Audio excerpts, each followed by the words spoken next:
Hey, it's Tariq Ali. A little birdie told me that you wish there was more frequent uploads to help you in your healing journey and that you didn't have to wait months for the next podcast episode.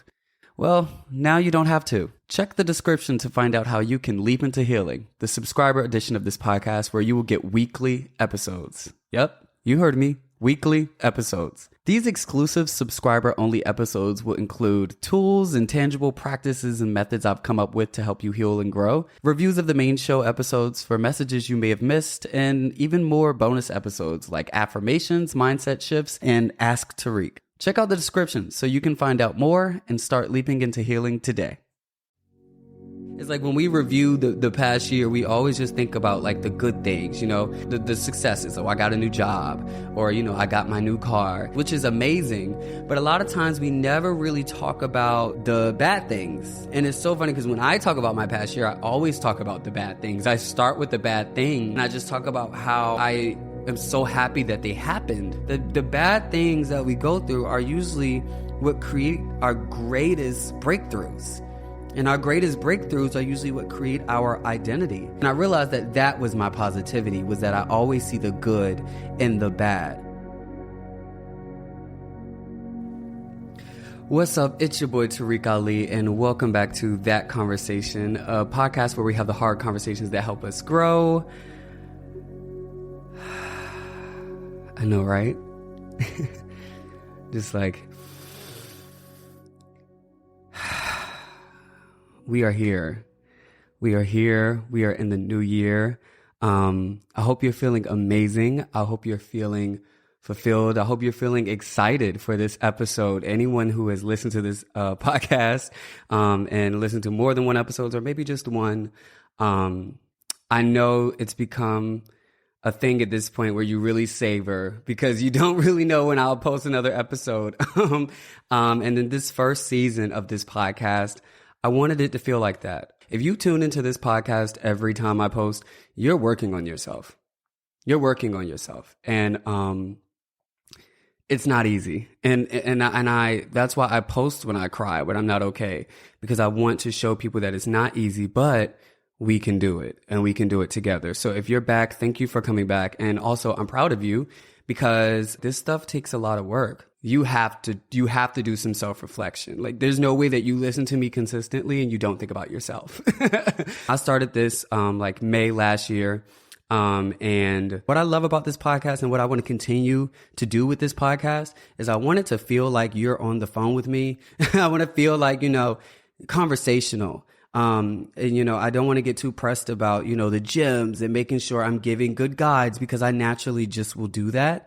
And this year, one of my goals and something I will do is start doing live podcast, shows and touring around the country and just bringing all of you guys together so that we can talk about these things together and heal together, and doing actual talks on stage. So, I can save the precision and, certain things in that nature of being, more polished for then. But this podcast, I like that it has this like very friendly, conversational, but we're growing and learning all together at the same time. And so I'm going to keep that. But yes, how are you? I hope you're doing good. I know I already started with that probably, but yeah, I'm doing good. It's a rainy day in LA today. So it's a little gray in the camera, but it's a rainy day. It's been raining in LA like every single day for like 2 weeks. I'm not exaggerating. Sorry. But yeah, it's been a great couple of weeks for me. I got LASIK. I got LASIK and I'm so happy because, I don't even have the worst vision, okay? I have it's really not that bad. It's like -1, which is like to most, if you actually have you wear glasses girl, like you Harry Potter girl, you Daphne girl, you drop them glasses, you can't even see the TV girl, you on the floor looking for them. You probably looking at me like, girl, really? But the thing is, I could not see words far away. So driving exits, I would not see it until I got to the exit. And I'm like, dang, I missed my exit. And so yeah, my vision, I was sick of contacts. I was sick of the glasses. I have ADHD. I lose all of my glasses. Just all of that. And then the money that you spend, the thing about eyes is that they make you get it done every single year. Like, even my prescription has not changed since I was in high school, and they still make you get it every single year. It's good. A good business tactic, okay? Because the girls that prescriptions don't change, they'll never come back. And so they make you get a new one so that you can order contacts and glasses again. Like, it has to be from the past year. So I'm like, with all of the money that you spend over the years doing that, buying glasses, buying contacts, you're going to spend the same amount that it would be to just get LASIK. And I actually got PRK. Not going to go into the details of the difference, but I got LASIK. Let's just keep it at that. And I got it the weekend before Christmas. I will say this holiday season, I wasn't as festive. I did not, decorate my home. I didn't even take the Christmas decorations out the garage, girl. Like, you could have walked in my house and not known it was the holidays, girls. I just wasn't feeling it that much. But I also was just really, really connected to me and connected to God. I mean, before Thanksgiving break, I was doing a lot of spiritual and mental work, because what was happening was that, I was working on my script, Unliked, my pilot, my first pilot, the one that got me signed. And the thing is, I kept going through all these rewrites, and I told you guys I was working on the rewrites, and I was like, oh, I thought this was the last one in the past episodes. But I got to a point where I really thought I was done, and I gave it to my manager, and he was just like, it's good, like, it's great. But this one note, and that one note, it just sent me into another rewrite. And I just found myself getting sucked away from the story, getting sucked away from why I started writing this show. What is the point of this show? What is the heart of this show? What is the passion of this show? Because I was just going to rewrite. And this is what's going to break me into the industry. Like, what happens is you write a script, you write a pilot, and this is what they send to all of the producers. I mean, my managers showed me the producer list for every single person that this is going to go to, and I'm at a reputable management group. So every single person on this list is going to read it. I'm talking like, I mean, I ain't gonna name drop, girl, but think of any person that you could think, especially black. If they're black and they're a producer, I'm talking Kenya Burrs, like, Ryan Coogler, like all these different people, that he was saying. And, I'm looking at this list. And so it's a lot of pressure. And I found myself just trying to make the best script and, get it done. And it was pulling me away from, what I actually started this show from. And so, I also was just working so hard out of that pressure, and just like, I have to show up to it. This God is trying to get me there. I got to show up to it. So I was just really beating myself down.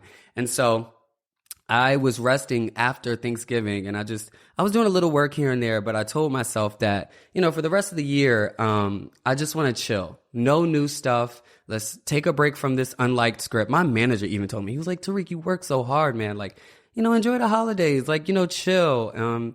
And I also had my granddad tell me, like, Tarek, every time I call you, you're working, man. When are you not working?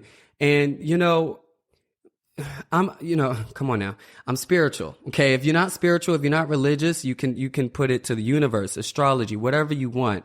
I'm an omnist and a perennialist, and I'll always say that. So I believe in all of the religions, and I think that it's just, where you're from, your culture, all of that, it really determines what you believe in. But, I say that as a segue because I'm about to start talking about God, girl.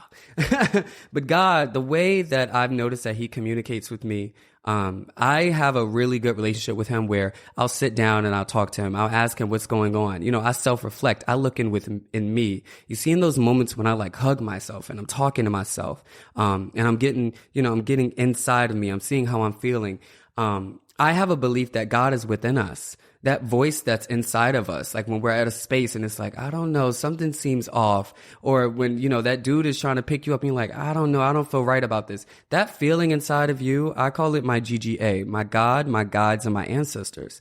So it could be God, it could be a guide, which is like a guardian angel or just an angel or someone that is a part of God's team that, was assigned to you. And then your ancestors. So that's like a grandma that may have passed that like looks after you, or a great grandma that you don't know about that was, for me, a slave, just my ancestors. So, and I believe that God is within us, and because their blood is within us, and then they become angels and become a part of God's team. I believe that they work together. And so sit down and I try to communicate and I try to, see what's going on. And sometimes there's so much going on in life. You're moving so much. Like I said, my script and everything I was working on, that sometimes that we don't get to slow down and, hear what's really being communicated to us, or like look at what's happening around us or what our situation is, which I'm going to talk more about later. But in this moment, God couldn't reach me in that way. I guess he was trying to, and it wasn't working. So who did he use? He uses people around you. He uses different ways to communicate. My manager told me, Tarek, you work a lot. Like, you should chill. I didn't listen. I was like, that's my manager just trying to, whatever. Like, maybe I thought that was his way of like, dude, you wrote a lot of rewrites. They're still coming back like a little, like, just take a break and then come back to it. I thought that was like his nice way of saying that. But, like, I just take everything as like, I can be hard on myself. Even when someone is nice to me, I can take it a different way. I can be a little hard on myself. I've noticed that, like, I may have gotten better with the way I talk to myself. I'm not like verbally hard on myself anymore. I don't tell myself, Tarek, like, you got to do this. Like, no, I'm like, Tarek, you're good. I show myself a lot of grace, but I realized how I was still hard on myself physically. And subconsciously, where there was a way, there's a part inside of me. This is really going off, but it's going to work. Watch. There's a part inside of me that when I was younger, when I was juggled through homes, and the 16-year-old me that was like working really hard to get a full ride, right? I would sit down every single day after school to work on scholarships. And that hard work where I didn't think about my well-being, I wasn't sleeping, I wasn't thinking about my health. I just was working. And then I got the full ride. And then I went to college and I got the good grades. And so I just kept getting positive reinforcements from something that wasn't healthy, so that this part inside of me, when I'm telling myself I can rest, they're like, no, that does not work. Look what we did the past 10 years. So there's no way that works. We know that this works. Let's stick with what we know. And so that's why it takes some time, that when you come to a new understanding or a new way that you want to live, it's going to take you some time, because this is so new. You may have started this a month ago, while that other thing that you've been doing that for 10 years. So it is going to take some time. And there is going to be some moments where even up here, consciously, what's better, but subconsciously, you're still doing that old thing, because that part inside of you, he doesn't see it as going against you. He's trying to protect you. He's trying to get you ahead. He just is trying to get me that full ride. He's trying to get me, to college. He's trying to get me 100K on YouTube. He was trying to get me right now signed to the management. He's trying to get me, this script done so that we can get to the producers, so my show can get picked up. He's just trying to get us moving forward. But I had to go to him and say, look, this is how we're going to do it now. And watch, we're going to do good. But I think in this, it's just gotten better, is what I'm saying. But yeah, so I just noticed that I was being a little subconsciously hard on myself. And so God used my manager. And then when that didn't work, he sent, my granddad. I don't talk to my granddad that much, but I love my granddad. And my granddad is a hard worker. For a black straight granddaddy to tell me that I'm working too hard. This is a man that worked, on the assembly line at Ford. My granddad worked at Ford for 40 years. And for him to tell me, Tarek, you need a rest. You work a lot, man. And, I get it. They're so proud of me. Like, I've done things that has not been seen in my family. Like, I live in LA. I'm from Southern Virginia. Like, yeah, my aunt and uncle took me in when I was 15. So I moved to Maryland, but I'm from like Virginia Beach, Portsmouth, Chesapeake, Virginia. Like, people where I'm from, like this, like, yeah, we got, Missy Elliott, we got Timberland, we got Pharrell, but like, it's not common. Where I'm from, a lot of people's parents work at the shipyard. A lot of people have, it's not, they're proud of me, and they know for you to have gotten out there, we've seen you work hard, but he's like, Tarek, at some point you gotta rest. And it was my cousin telling me I need to rest. And then I started realizing everyone's telling me to rest, but I thought I was doing a good job at resting. Come on, we've talked about this a lot on my podcast. They're like, hey, Tarek, you still not rested? I promise I got better, but God was telling me that this is something I still needed to work on. So I said, okay. And so during this time, I was just resting, and I just wasn't that festive. I was just really in a lay down and whatever comes to me, and doing things for fun. I started painting and doing things that like give me fulfillment and joy, that I get nothing from it in a way of like success. Like it doesn't, I won't make any money. I won't get a job. I won't get recognition. I won't get, validation. All it will do is validate myself and that I gave myself time to do this. I love dancing. I love creating. And so I think that it's just important to incorporate fun in your life, doing things that like you love to do that gives you joy, and there's nothing that will come of it, because that pressure is what I was trying to, get away from. I wanted a breather from that. So it was to do things that still gave me joy, but had no pressure. So I also started writing a new script. And writing that new script, I started writing another show called Redeem that I don't want to share the log line of. It's so good, but this is a show that I wrote. I wrote like the pitch and the outline for back in June, and I just never started writing it because my manager was just like, once we send this work out, and we pitch to other stuff, you can get paid weekly to write it. So just don't write it right now. Like wait until, we're out there and you break into the industry. And if we sell somebody, they like the idea, then they'll just pay you. But I wanted to do something that, like I said, gave me joy, and fulfilled me. And there was no pressure. There's no obligation. There's nothing I will get from this. And my manager doesn't even know I'm working on it right now. I was just doing it for fun. And now I've written something that is the best thing I've ever written. Like it represents me so perfectly. I love it so much. But I really didn't come here to talk about that. And really just give you an idea of this time where, why I wasn't really putting up decorations. I was just like really connecting with me and connecting spiritually. And so I decided to do LASIK, for 2 days before Christmas because I wasn't going home. I live alone. And so, yeah, it's okay. I was feeling good. And I actually wasn't depressed.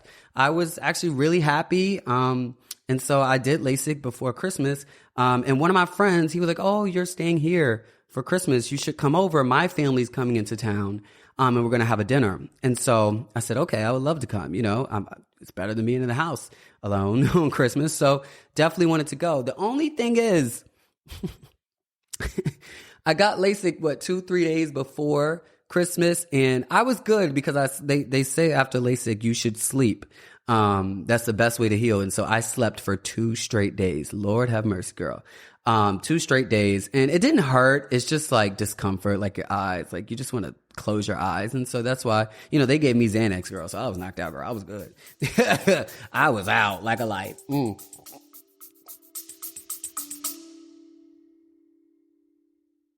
Hey, it's me again. I know you're enjoying the show, but I want to keep it ad-free the way it's been. That's the way it should be. And when you subscribe to this show, you're not only supporting your own healing journey, but you're helping us produce this show so that we can continue healing millions. Check out the description so you can find out how you can leap into healing and subscribe to the show today.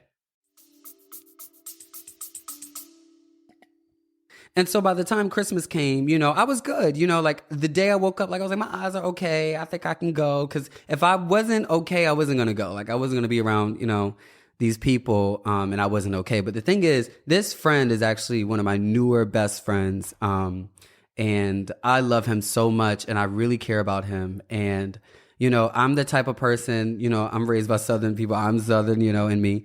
And, when I meet people's parents, that are really important, people that are important to me, when I meet their parents, is a big deal to me.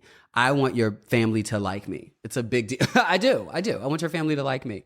It's just I don't know, the way I was raised, if you have the respect of the family, then that's just the best. It's the worst when you have a friend and your family does not like that friend. It's just the worst. And so, I went, and we were having a great time. I was connecting. I was talking to his mom, his grandma, and we was hitting it off. We were having a great time. And I had one martini. We all were drinking, but I had one martini, and it just went left because this was the first time I realized, why doctors say not to drink when you're on meds. Because, girl, I had one martini and it felt like 20. Oh my God. I got so sick. I got so drunk. I got so drunk. Like it just one martini. I mean, I just got so drunk because of the meds. And so I went on the couch and I just laid down. And at some point I was like, no, I feel really sick. I need to go home. So I was like, y'all, I'm going home. And I came home and I just went straight to the toilet and I was on my knees. And that's all I'm gonna say. I don't want it to get too gory, but, yeah, it was real bad. So now y'all I know better. Do not mix your meds with alcohol, girl. It is not a good idea. But I was really embarrassed because, like I said, I really wanted his parents to like me. And I felt like I just ruined it because, I got LASIK and, I got drunk and then I was sick and I had to leave. I just thought it wasn't good. But, my friend was like, they loved you. They were like, you were so positive.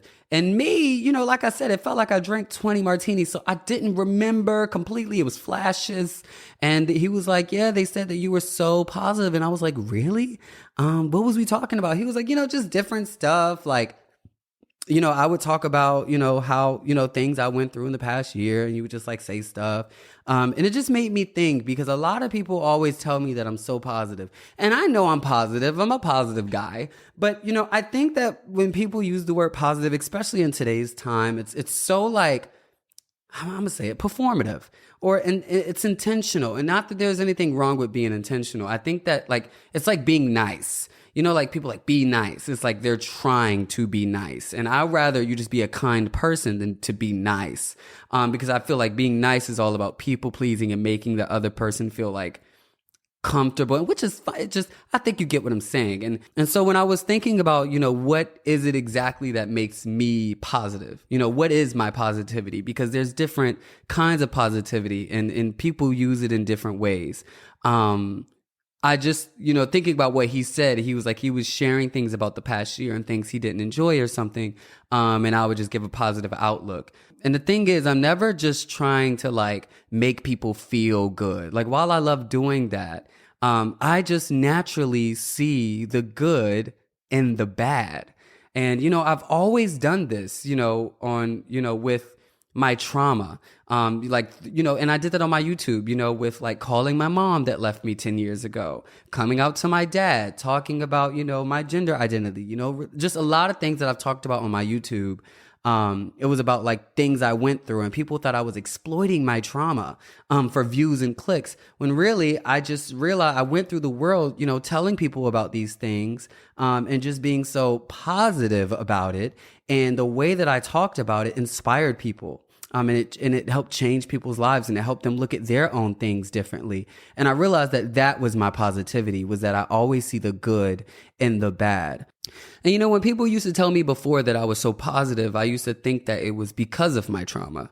I would say, well, I've been through a lot, and the only way that I could be happy was if I saw the good and the bad. It was kind of like it was more of like a response and a mechanism that I used to be happy rather than it just being who I was. Like I would just say that it was because of my trauma that I'm this way, that I'm this positive. Like, girl, I've been through so much, but I realized that it wasn't even the trauma who made me who I was. I was who I was before the trauma happened. And I realized that because even through the trauma that I was going through as a kid, I always just saw and felt the good in what was happening, in the bad. But the difference is back then, and through now, to this point, I would always, go through it and I would be sad or whatever's happening, be depressed. And then later I'll be like, wow, well, if this wouldn't have happened, that wouldn't have happened, and if this didn't happen, then I wouldn't be this way. And so it would take some time after for me to finally get to the other side and to get to the bright side of like what I went through. But what changed in 2022 was that I was able to find a way to be happy in my bad moments. Like it didn't have to wait until 2 months later, 2 months after. Like while I was going through a bad thing, I was able to see how it was helping me. And a lot of things, a lot of things I could credit for this. I think that in this past year, I went through a lot last year, like 2022. And this is really what this episode is about, right? It's like when we review the past year, we always just think about like the good things, and the good things that, the successes. Oh, I got a new job, or, I got my new car and I did this, and, I boom, boom, boom. And you reach some goals, which is amazing. But a lot of times we never really talk about, the bad things. And it's so funny because when I talk about my past year, I always talk about the bad things. I start with the bad things and I just talk about how I am so happy that they happened. And I think that is what they were talking about at the dinner. Is like, you're so positive, because most people would say, oh, well, I did this, I made this money, boom, boom, boom. And me, I'm like, I went through a really bad breakup and, I was really depressed, and, I'm just happy because I showed up for myself. I think that is the positivity, is that in those things that most people see as shameful, most of those things that people see as like, I should keep this to myself, or like, I haven't finished working on that, so let me not bring it up because they may call it out now. I think that I have no fear in that. I find that as a superpower. And I think that everybody should see that as a superpower, because the bad things that we go through are usually what create our greatest breakthroughs. And our greatest breakthroughs are usually what create our identity. And I think that's what makes me positive. But the difference is, this past year, I started working on, seeing the good while I was in the bad and not waiting until after. And I think that that's what real positivity is about. It's not, the toxic positivity where you have a feeling and you're like, I'm sad. Nope, you're not sad. Let's go out. Let's go have some fun. Whoa, that's just, suppressing your feelings and acting like they're not real. And I think therapy was a huge help in getting me here, because in therapy, I learned that, two feelings that may not agree with each other can still be there. And I think what really helped me do that was like really me healing with my parents and understanding. Like, I would go to therapy, and whenever I talked about my parents, I would just always, well, I get it while they wasn't there, both of my parents were addicts. I know that it's hard. It's a disease. And, the jobs, it was hard. And I would just always give explanations and excuses, for, things that I needed at the time. I was a child, and my therapist helped me realize that, while that's true, like, yeah, you can understand why your parents weren't there. But at the same time, Tarek, there's pain inside of you because you didn't have, what you wanted, and you were juggled through homes, and you needed stability. And you were 12 and 13 and you had to figure things out on your own. You were going through queerness. You were overweight. You were juggled through homes, and you needed support and guidance through that. And while you can understand that your parents went through that, you also needed those things as well. And I think sometimes when we have those feelings that don't agree with each other, it's like, we feel these things, especially when we share them with the family, or we share this with a friend or with your partner, whoever it is, or whatever the feeling and, the people involved. They see that as you being negative, or you bringing up the past, or like harboring on your feelings. But no, that this feeling can be here at the same time. While I understand, but there's still this feeling inside of me. And I think before I would just keep the understanding and push everything I didn't want off the table. And so I wouldn't allow myself to have those feelings. And I think that getting to a place where I kept allowing both feelings to sit on the table, whether if it was my parents, whether it was my ex, it was an abusive mentally and emotionally relationship. But at the same time, I loved him and he was my best friend. And it got toxic, but he helped me with so many things, and it's allowing both of those things to be on the table at once. And that, I think, making more room on this table, and it's not like this feeling or that feeling. And the thing is, a lot of times we'll use the feeling that we think will get us ahead. So if we're trying to move on from that ex, we're not going to keep those feelings that say like, he was a best friend. He did teach me this. We going to just, he ugly and I don't care about him. We just going to only keep the things that's going to keep us safe. You see? We're going to keep those feelings that say, he's horrible. I don't like him. I don't talk. He's ugly. Like, and look, those feelings, whatever you have, girl, I don't know what you're going through. But just those feelings that like will keep us angry, because what we really want is to stay away from them, right? Especially if it was abusive, like in my situation or whatever. And it's like, the goal is you want to be safe. And you have like probably gone away from this person, and you're finally feeling better and you're getting better. And you're afraid that if you let these feelings on the table that tell you this was, there was good there, you're afraid that you'll go back. for the ounce of good. But I challenge you to allow both of those feelings to sit on the table, baby, because they're within you.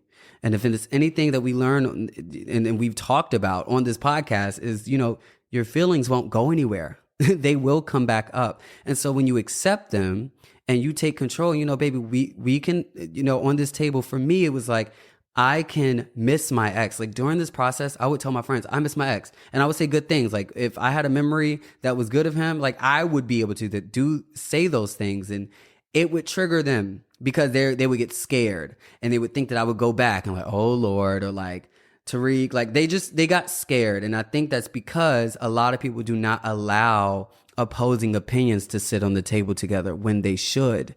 Because when you make more room for all of those feelings, then you can have a better understanding of where you are, and you can see how they're working together and how this puzzle goes together. And I think that allowing more feelings to be there at once for me, while I was in the bad of things, on my table, like if something bad was happening, I was able to also put on the table what good was coming out of that bad, like. And I'm going to give you an example, right? I'm going to give you an example. This past year, I went through so much, girl. But something that was really big for me this past year was I had a real financial dip. And I talked about this in a previous episode. In Q3 of this in 2022, I made no money. And if you don't know what Q3 is, it's just the year cut up in quarters. So, Q1, Q2, Q3 is like and at the end of the summer, fall.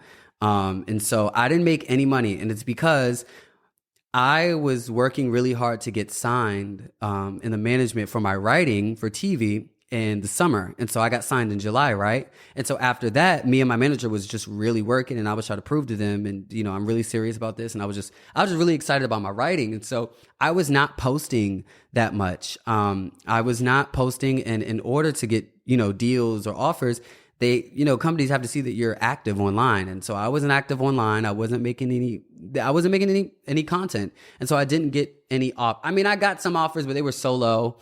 And I was like, I have not done something this low in a while, and I don't know if it's worth it. And my ego was there. It was some deals that I could have taken, but, because I've been doing this for so long, I was just like, I deserve this, and, I should be getting paid this, and so there's a lot of reasons, but I'm saying this to say that I wasn't making any money in Q3. And so my bills are high. The thing about making more money, is your lifestyle just, goes up. Like my rent, I had an assistant, my team, just, it's a lot of things to pay for. And so for months I was just spending all of my savings. And I just saw every month a large chunk come from my savings, and it got really low to a point where I needed money. And my business manager was like, you're going to need some money. Like you're going to need a deal.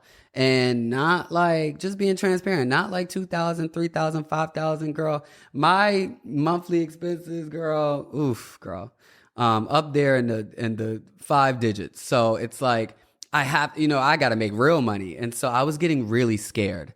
And I don't know if we've talked about it so much here yet, but I don't know if it goes away, but I have like poverty consciousness, and I've gotten really better at it from my homelessness and not having much, money growing up. And so I just get really nervous with money, and I'll always just oversave because I get scared. But yeah, so I just wasn't making any money, girl, and I was getting really nervous, and like crying every day because I was like, God, please send me something. Like, please, like, there's no way that you moved me out here and put me in this lifestyle and for it to crumble. Like, I was crying. I was anxious every day, like shaking, and I couldn't focus because I was so afraid of doing something wrong and making it worse. And it got really bad. But what I did, instead of like going through the bad and then later when things got better being like, oof, well, I got out of that, boom, boom, boom.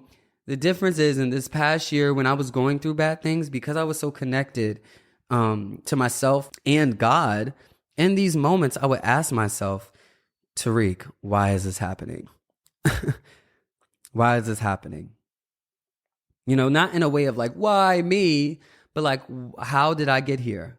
How did I get here? And what is this bringing out of me? And what is this saying? What is this communicating to me? What is needed of me in this time? Because I don't know, when you live a life that is very intentional and you have goals and spiritual, I don't think that anything in my life personally happens whimsically. Like, I think that everything is intentional. Like, just looking over the course of my life and how everything played a part in something. Like, I went to school and I majored in biology, right? And I don't use my biology degree at all. Like, at all right now. Like, yeah, at all. But I'm going to tell you how I do use it. And I'm going to tell you why I think God made me go to school for biology. Because when I was in school for biology and I was in college, I was doing YouTube at the same time. And it was really hard doing both. Like, I would have to like go to organic chemistry for labs for 5 hours and then film a YouTube video and edit and post. And I had to be consistent to grow. Like, I wasn't, as big as I was now then. So I just had to do a lot of work. And so a lot of times I would miss class. But missing class, I would have to study on my own and learn a lot of the things on my own. So if you know science, chemistry, like, reactions, mechanisms, biochemistry, I would just read textbooks. And through the years of being in science, even going to class, there's so many things that you have to learn in the library or in a tutoring session that you don't learn in a 50-minute lecture class. Like, you have to do a lot of self-teaching in science. And I think that going to college for science taught me how to teach myself and how to like really look at material and learn. And, because of that, when I started writing, I was able to teach myself how to screenwrite. Do you understand that I read only 2 books? I read only 2 books on how to screenwrite, and I taught myself how to screenwrite, reading other examples, watching movies and television and taking notes and just learning it from watching other people. Because I learned how to teach myself in college, I was able to teach myself for this new thing that God had given me. And so I saw how I don't think that I would have been able to do that as well if I wasn't a science major, because teaching yourself is so important in science. And that's why I don't ever think that my time is being wasted. People are like, oh, I'm wasting my time, or like, this is wasting I really don't. I think that whatever I'm pulled to, because I operate in spirit. I do a lot of things because it's in me. I want to do it. I feel a gut feeling and I follow it. And so like I said, God is within me. And I think that gut feeling, it's in me, is who I am, but it's also God pulling me to something, right? And I think that if I follow that voice in me and that feeling in me, it's always going to pull me to something that's going to mean something and that's intentional. And so I think that is why I went to school for science and for so many other different reasons. But with that mindset of thinking that nothing is whimsical, everything's intentional, when I was going through this financial dip, I was like, God, why is this happening? Why is this happening? Because it was so hard for me. I have created a lifestyle where, I'm really comfortable. I was really comfortable. I would get massages 2 times a week, 3 times a week, take a break, do this. Like, I lived a lifestyle, and at a point where I got so comfortable and I was attached to the lifestyle. And I started thinking about it.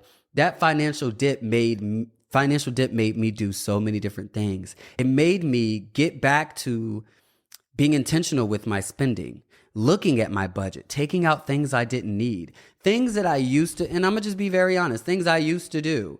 But I've gotten to a point where I got comfortable, girl. I'll be real with you. Look, when you all my life, I ain't had no money, girl. So yeah, I got a little bit of money, girl. I started living the life of an old white lady with a billionaire husband. Well, I'm not a billionaire, but you get what I'm saying, girl. Housewife, lived a very housewife life. And, I was loving it, and I feel no shame in it. Because I think that God wanted me to do that. I think that he said, you worked really hard all your life. You didn't have much. You've been through a lot. Enjoy this. Enjoy your money. Go get that Balenciaga bag. Go do this. Go do that. And then it came a point where it was like, okay, you had your time. You ready? You want to be a writer? Let's do this. Let's do this. Okay, let's get back to work. And I think that financial dip woke me up financially, because I was, it put me back into the mindset of, just being more cognizant and smart about my spending. Also, it helped me unattach from that luxury and that lifestyle that I was living before that. Like, I was spending a lot of money on things that I don't regret. Like, I love all the things I have, girl. My Dior bags and all that, girl. I love fashion, girl. The trips and just, my way of living, taking my dog to daycare here and there, and, just all of the things I was doing. And I think that it was just time for a new season. I'm pivoting. I'm going into a new career, and I see a lot of leads happening. I see a lot of things happening for me. God is putting me in position, and then the money gets low. No, this isn't because he wants me to be broke. This isn't because he's telling me I'm doing something wrong. This isn't because I'm doing something wrong. This is because I'm doing something right. I was looking at the bad I was going through, and it was really bad, y'all. Like, to a point where I was asking some friends, like, hey, if I need to borrow this much money, can I? And it's a lot of money. So I'm like, it was like, oof, you okay, girl? I'm like, yeah. And because of my poverty consciousness, I get real weird with money when I start having that fear. Like, I don't go out to eat. I would like turn the heat off in my house and shiver, like thinking that's going to make an impact. Like, I get, but I was doing better. It helped me unattach from a lifestyle that, was just for a season. Because I'll be honest, in that lifestyle, it's very easy to get detached and to just think that this is going to be your life for the rest of your life. And you just get really comfortable. And I think God just needed to wake me up and say that, no, we're doing this and I need you to do this for like what's coming. And so in the moment where I was going through something bad, I was able to see how it was doing good for me. And I also was proud of myself because I was able to make those changes. There's a lot of people, girl, that like go through financial dips or go through things like this, and they don't know how to submit to like what's happening, submit to like and accept your new reality. Like, yeah, you used to have that money. Yeah, you used to have that job. Yeah, you used to, but now you don't. And that's okay. And it took me some time too. I was in a little denial for a little time. And then I was like, no, Tarek, you got to make some changes. And it was because I was able to show up to what was expected of me that I'm able to get to the next step. I think a lot of times these bad things that happen to us, we think that they're like happening to us, but they're actually happening for us. Like the breakup. That was like something that in a moment, it felt like something bad happening to me. But if I didn't get out of that relationship, I wouldn't be at peace like I am now. I wouldn't be happy. I wouldn't be doing this podcast probably. A lot of things. My show I just started writing came out of that relationship, came out of that breakup. And so I'm just noticing that a lot of these things that happen that are like bad and that put us in these like moments of like, this is a horrible year. Like, why is this happening to me? We need to sit back and we need to think about like, what is happening in me? How is this changing me? How the way that I show up to this is going to determine the new norm that I create. Remember, I said the only way to create a new norm is to do the new norm, like to break out of a last habit. Like we were just saying, you went 10 years doing that other thing. So today could be the first time of you trying something new. You could do it on a Monday. Tuesday, you messed up. You went back to the old thing. Wednesday, that's fine. Wednesday, you do the new thing. Thursday, you do the new thing. Friday, you messed up again. That's cool. Saturday, you do the new thing. And to a point where you just keep doing the new thing. It's a practice. And I really think that is what, seeing the good in the bad is really about. Is that when you are going through a bad time, right?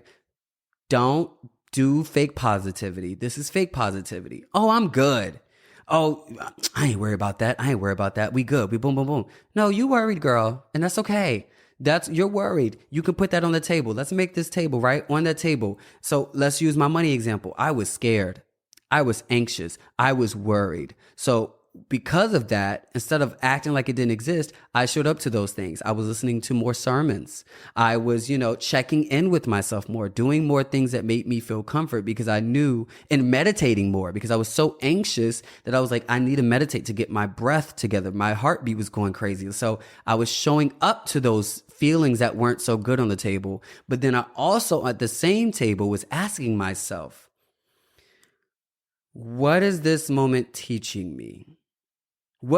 How could this moment possibly be good? Well, I realized that I had never been in a situation like this. Like, yeah, I had been moments I didn't have money and been broke before. But what was different this time was that I have built so much and I've gotten to a place of comfort. And the fear was that I was literally going to lose it all and that I was going to not make any money and that I wasn't important anymore. Like I wasn't making any impact online. Like they don't want to pay me. Just a lot of things. When really, I think that was, if anything, that moment taught me how I should never be worried because I was in such a interesting space and in a low place where I still didn't give up on myself. I still didn't respond to pressure. Like in that time, there was a lot of things I was thinking of doing. I was going to sell a lot of things in my house. I was going to do this to make money, to like make ends meet. But God didn't tell me to do that. Now, if God told me to do that and that was in my heart and I needed to do it, I would have did it. If he told me to get a roommate, girl, my ego, girl, I don't know, girl, I don't know, somebody in my house, girl. But like, if he told me to do that, girl, I would have did it, girl. But he did not. In this moment, there was a lot of pressure to just start making content that I didn't feel connected to. Make stuff that, will go viral, get the money coming in. But God didn't tell me to do that. God told me to keep focusing on my writing. And I was like, but God, writing doesn't make me any money. That doesn't make any sense. I was like really struggling with what he was trying to get me to do. And I looked at everything I had and I truly believed that it was because of that voice in me and God. And that voice in me told me to keep writing. And so I listened. And if anything, that bad time taught me how I have nothing to worry about. If I always follow that voice in me and God and my dreams, I will be okay. I don't think I've been that scared in a long time. And I listened to him and he literally made sure I was okay. I spent those weeks just writing when I could have been making content to bring money in. And I was writing, and right when I finished writing and I sent it to my manager, I got some deals that came and took care of me for another month. God was like, here's one more month. I ain't done with you. Because, 1 month was cool for me. It wasn't like a savior. It was just like, oh, just another month. I got to do this again next month to figure out how I'm going to make money for the next month. Like I was really going check to check, girl. But that was God testing me. Are you going to fold into pressure? Or are you going to listen to me? Are you going to listen to what's inside of you? Are you going to still follow your dreams? Or are you going to listen to that pressure that's telling you you could lose it all? You don't mean anything. You're not important anymore. What you're posting doesn't matter. It's not lucrative. You need to do like all these things that was not me. That was anxiety. That was fear. And through those moments, I'm able to identify the difference between the pressure of the world and the pressure of, God and spirituality and what's inside of me. And I don't want to ever respond to the pressure of the world because that's not what got me here. If I listened to the pressure of the world, I would have been in med school, dental school. I would have stayed in science. You think I would have kept doing YouTube? When I started YouTube, this was not popular. This was not like, girl, people looked at me crazy. You didn't make money like people make money now. Like I never listened to the pressures of the world. I always listen to the pressures within me, the pressures from God. And it's not pressuring, it's a push. And the pressures of the world are the ones that make you feel suffocated, the ones that make you feel like this needs to be done, this needs to be done, like, out of fear. And so in those moments, you see how like that financial dip taught me so much. And so in those moments, I'm asking myself, how can this be good? What is this showing me? What is this teaching me? And also, what is required of me in this time? Because something can't teach you if you're not showing up to be a student. It's just like how nobody can help you. You can't help somebody that doesn't want to be helped.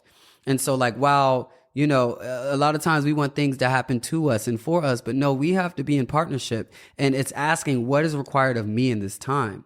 And during that time, I was hearing you need to unattach from that past lifestyle. You had your time. It was a season. We're in a new season, baby. And this new season where you ain't making no money and you broke and you're budgeting, girl, it's not forever. It's not forever. This is just what we need to do right now. There's something in this, and I didn't like it. Who likes that? When you make a certain amount of money and then you take a pay cut. Nobody likes that. It's not fun. It's not fun.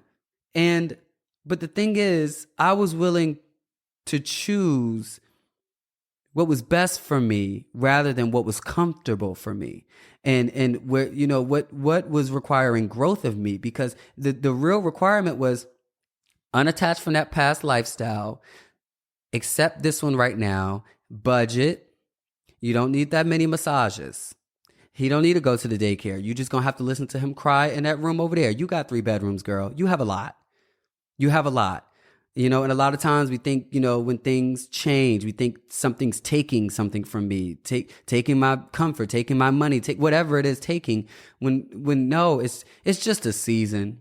And I had to just accept it, and I had to see what was required of me in that time. And it was budgeting, and it was being smarter with my money, and having a more schedule and better balance with writing and social media and creating content, because I didn't have a balance before.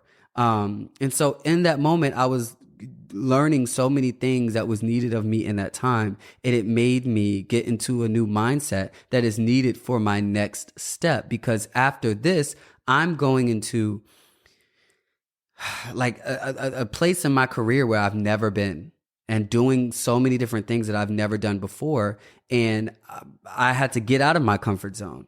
I had to get back active. I had to get back, okay, what's happening? Okay, we got to do this over here. We got to do this. It put me in a different position.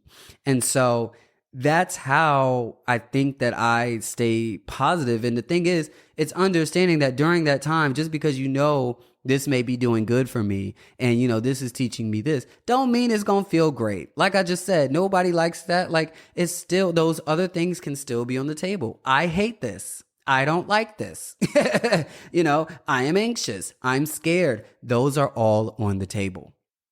You don't have to swipe anything off.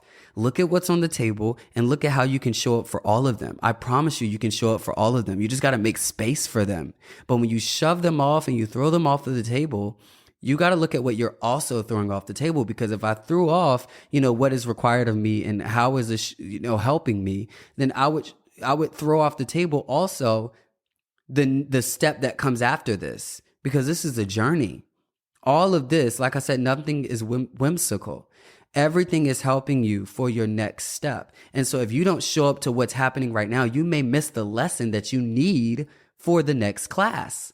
I was so good in organic chemistry. Like I loved organic chemistry, and I was that girl that I never came to class and I would come to the test and get an A. Oh my gosh, if you watch my YouTube, then you've seen those vlogs, right? And I always said, I would tutor a lot of people, in the library before organic chemistry. And, a lot of times they would spend so much time trying to remember the mechanisms, when a lot of times I could just guess what would happen. And they would be like, how did you know that? I was like, well, this element doesn't like being positive. So of course I would take a hydrogen off so that you can make it more negative. And it would be like, well, how did you know that? I'm like, well, we learned that in general chemistry. And they didn't pay attention in general chemistry, because the way that they taught us in high school, they gave us so many subjects and things that we didn't really care about, or things that we didn't want to study or major in, that we thought that if we just could get by and learn and get a good grade and get to the next grade, then, trigonometry, I don't even know about that no more, girl, And so when you get to college, you take these classes, and every semester you move on to a new subject, and you think that what you learned last semester, got an A, moving on from that. But science really taught you how what you learned before, we gonna build on that next year. So if a lot of people in organic chemistry would fail because they did not know general chemistry, what we learned in our first year. And that's the same for our lives. Like, if you don't look at like the bad that's happening right now, I promise you, if you live life with purpose and what you do has intention, and you're listening to that voice within you, everything you are going through is for a reason. It's helping you, and it may not feel good. Everything you go through will not feel good, especially when you're following your dreams. You're going to have a lot of moments where it doesn't feel great, but that's what makes the top of the mountain feel so much better. It's because you've been to the bottom. A person who's just been walking on a steady level, and taking a walk, and they can see what's happening. They see the 2 miles in front of them. There's no excitement. But for someone that's been at the bottom in a valley, and they see the top of that mountain, and they're tired going up, their knees hurt, they take a break. start again in a year. They start that business again. They keep climbing that mountain. They get to the top and you feel so much better. Not only do you feel much better, it's cooler the higher you go. The altitude is cooler. It's much more breeze. And that walk down, you get to enjoy your labor. You get to go down the mountain and you're not going to feel that same pain that you had coming up, right? And that was me. Going down that mountain was me enjoying my money, right? That was me living that life where I could have those massages and have that life, right? And then what happened was you get to the next mountain and you realize that, ooh, going up ain't like coming down. So that bottom of that mountain, right, that valley, that crevice down right there, right, was me losing my money and me not having the same amount of money I had before. And I had to start budgeting. I had to change my lifestyle. I'm going up. It doesn't feel good, but that's because you're growing and you're climbing. If you want to stay comfortable, you don't have to climb these mountains. But we're not here for comfort. We're here to get to our dreams and to get to the top of the mountain. So yeah, it may not feel good. But in those moments where you don't feel good, ask yourself those questions. Why is this happening? What could this teach me? What is this teaching me? What is required of me in this time? And what helps me is I journal. And journaling helps me keep track of that progress, helps me see how, wow, I thought like this 2 weeks ago, and now I think like this, because there's some journal entries in my journal, girl, where I'm crying, girl. You see the teardrops, girl, because the money ain't the same.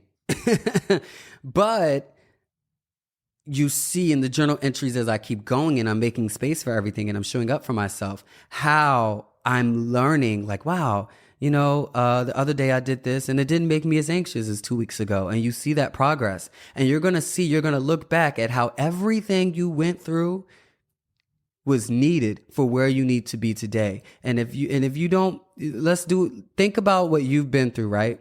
And think about your success. Think about the things that you succeeded in.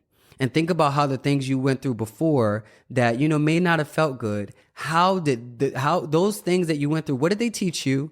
And that thing that it taught you, how did that contribute to the success you had after? Because, and when you look at that, and when you do that, you're going to start seeing how everything you went through is helping you. And that is, looking at my past year, that's why it was important for me to not only just look at the good things. I really start with the bad because those are the things that really made me so powerful. My toxic relationship helped me so much. It helped me to be able to identify my emotions in this way. I went through so much emotion. Grieving my boyfriend helped me learn how to grieve so that I was able to then grieve my mom and dad in a different way. And I never did. They're still alive. But if you listen to the past episodes, you know what I mean. Learning how to grieve because of my ex taught me how to grieve in other ways. So when I do experience loss, even if it's not a person, I'm way more accepting. And those feelings I have, I know how to hold them and show up to them rather than suppress them and throw them away. Right? Because when we do that, it's just going to put us in depression.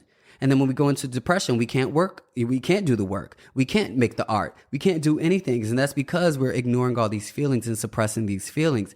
It's so many things I went through in this past year that just have helped me be who I am today and made me wise.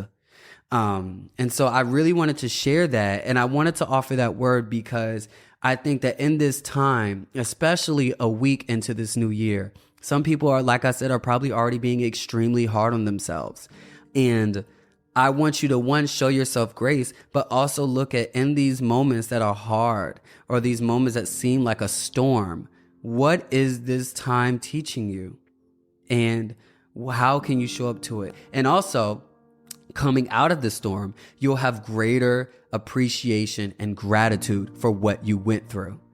And you'll be, not that I'm the standard or anything, but you'll be like me at the Christmas party where I'm bringing up all of the bad things that happened in the past year. And I'm saying how I'm so happy they happened. Every year for me has been a great year, even the hardest years. And I think that's why God keeps bringing me back to 2020.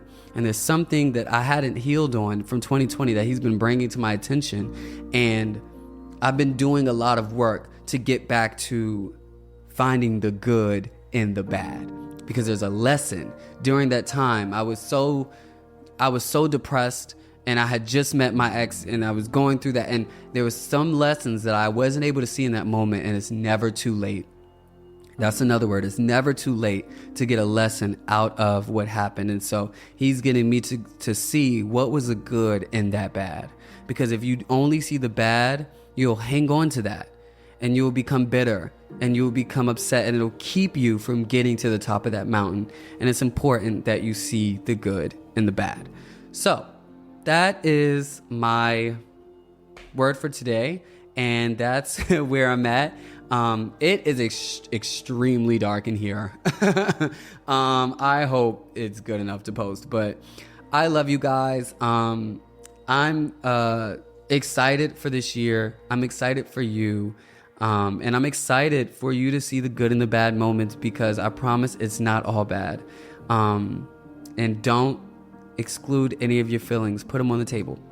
And so, yeah, I'm just repeating myself at this point. I love you guys. I hope you guys have a great day. Please make sure that you subscribe to the podcast and my YouTube online, and you leave a review. It really helps me.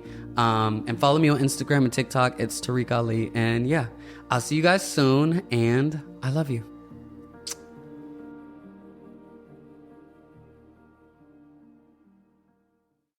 Hey, it's Tarek Ali.